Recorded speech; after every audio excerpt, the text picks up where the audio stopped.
The Miami Dolphins are heading into their matchup against the Las Vegas Raiders with a clear opportunity to prove they can dominate a team in disarray. The Raiders have been in a tailspin since Week 4, losing 5 straight games and showing little sign of life. Meanwhile, the Dolphins, despite showing flashes of brilliance this season, are still searching for consistency. They haven't won at home since the opening week of the season and haven't put together consecutive victories since late last year. This game feels pivotal, a moment to prove they can impose their will on a team they're expected to beat. The situation for the Raiders at quarterback has been nothing short of chaotic. Gardner Minshew will start again this week, not because he's impressed, but because the alternatives have been just as underwhelming. Las Vegas has cycled through Aiden O'Connell and Desmond Ridder in a desperate search for answers, but none of them have delivered. Minshew, while a capable backup, hasn't shown he can lead a team week in and week out. With only 2 wins in 7 starts this season, his performance has been uninspiring. For Miami, this instability at quarterback presents an opportunity to apply constant pressure and force mistakes.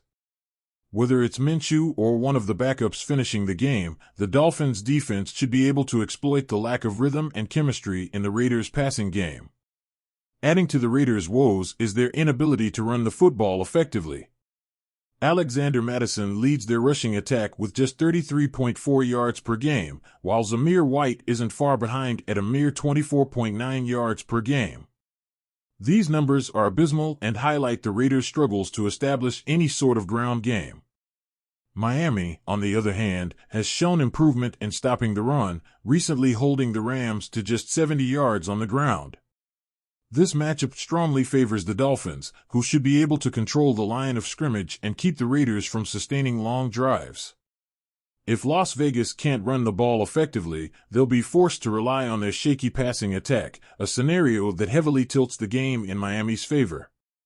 Offensively, the Dolphins have too many weapons for the Raiders to handle. Even if Tyreek Hill isn't fully healthy, Miami has plenty of firepower to exploit Las Vegas' struggling defense. The Raiders rank 30th in scoring defense and 22nd in rushing defense, making them vulnerable on multiple fronts. Miami's run game, which has been a strength for much of the season, had a down week against the Rams with just 67 rushing yards. But that feels like an anomaly. Before that game, the Dolphins had 5 consecutive outings with over 100 yards on the ground. This week presents the perfect opportunity for Miami to get back on track and dominate with their rushing attack. Raheem Mostert and Jeff Wilson Jr. should have no trouble finding lanes against a porous defensive front.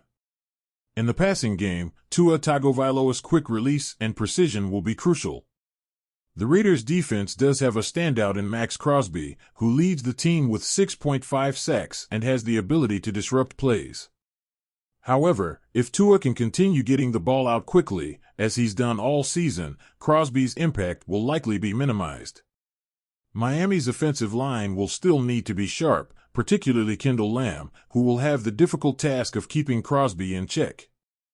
But with the way the Dolphins' offense has been executing, it's hard to see the Raiders slowing them down for long.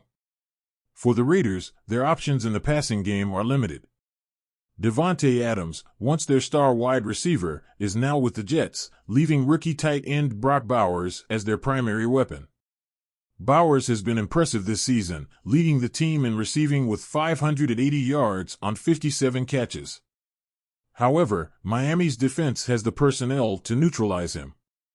By focusing their coverage on Bowers, the Dolphins can force the Raiders to rely on secondary options like Jacoby Myers and Trey Tucker, neither of whom poses a significant threat.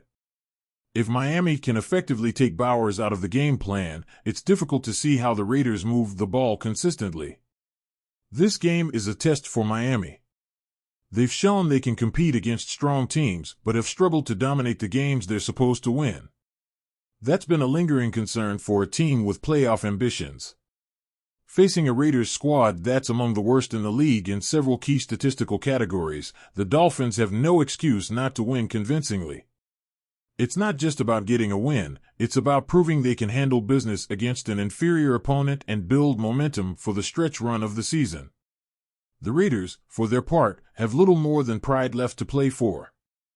Players like Max Crosby and Brock Bowers will undoubtedly give maximum effort, but their contributions alone won't be enough to change the trajectory of this game. Las Vegas lacks the depth and consistency needed to challenge a team like Miami, especially on the road. Their 5-game losing streak has been marked by sloppy play, poor execution, and an overall lack of direction. For Miami, the stakes are clear. A win here keeps them firmly in the playoff hunt and restores confidence in their ability to take care of business against struggling teams. Anything less than a dominant performance would raise serious questions about their readiness to compete at the highest level. This game is an opportunity for the Dolphins to make a statement, to show that they're not just a team with potential but a team capable of fulfilling it.